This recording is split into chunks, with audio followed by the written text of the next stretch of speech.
ভাই কি সমস্যা কি আপনার? ভাই আমি আপনাদের রবির সাথে লেনদেন করতে চাচ্ছি না, কারণ আমি আপনাদের এই রোডে আপনি জানেন আমি কীরকম রিটেলার, ঠিক আছে? আমার আপনি তো অনেক লেনদেন করেন। ঠিক আছে, তাহলে আজকে আমার 6টা মাস ধরে আমার কোর্স ছিল, আমি সিম বিক্রি করতাম। এই দেন কতগুলো সিম আমার কাছে, ঠিক আছে? এগুলো কি একটাও নাই আপনার এন্ট্রি? সিম, ঠিক আছে, এই যে হচ্ছে গিয়ে আপনার রবি সিম, এই সিমগুলা মনে করেন আমার কোড বন্ধ হয়ে গেছে আজকে 6টা মাস ধরে হিসাবে।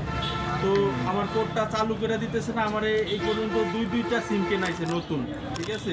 তারপর এখন কি বলছে? চালু করে দেওয়ার জন্য, কিন্তু ভাই কোনো সমাধানই দেয় না। নাদিম ভাইরে অনেকবার বলা হয়েছে, কয়েকশো বার বলা হয়েছে, আপনার ইমরান ভাইরেও বলা হয়েছে, তারপর আপনাদের যে ম্যানেজার, ঠিক আছে, ওই ভাইরেও বলা হয়েছে কয়েকবার।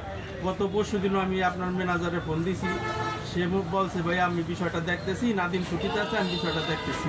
কিন্তু ভাই কোনো সমাধানই দিতেছে না। আমি চাইতেছি আপনাদের সাথে ব্যবসা বাণিজ্য করবো না। আমি যেহেতু এখানে বুরগাটা থাকি বর্ডারে, আমি চাইলে কিন্তু অন্য জায়গা থেকে সিমেন্ট না এখানে ব্যবসা হ্যাঁ হ্যাঁ করতে পারি, অবশ্যই এটা পারেন। ঠিক আছে? ঠিক আছে আপনার সেটাও কথা। আমি করি না মানবতার দিক থেকে, কারণ আমি একজন নামাজি ব্যক্তি, 5 ওয়াক্ত নামাজ পড়ি, কারণ আমার ভিতরে বিবেক আছে। এখন আমি যদি আপনাদের এই এরিয়া ছাড়া অন্য এরিয়াতে সিম আইনা বিক্রি করি বা লেনদেন করি, সেটা অবৈধ হবে না এই কারণ বিষয়টা আমি বসকেও জানানো হয়েছে, এখন দেখি বস কি বলে। ঠিক আছে, আমিও তো চাই যে দ্রুত আপনার এটা সমাধান হয়ে যাক, না বুঝছেন? ভাই, এটা যদি দ্রুত সমাধান নয়, দয়া করে মেহরবানি করে আমার এই সিমগুলার যে টাকাগুলো আমি ইনভেস্ট করে রাখছি, আমার এই টাকাগুলো আপনারা ফেরত দিয়ে দেন, আর এই সিমগুলো নিয়ে যান, ঠিক আছে?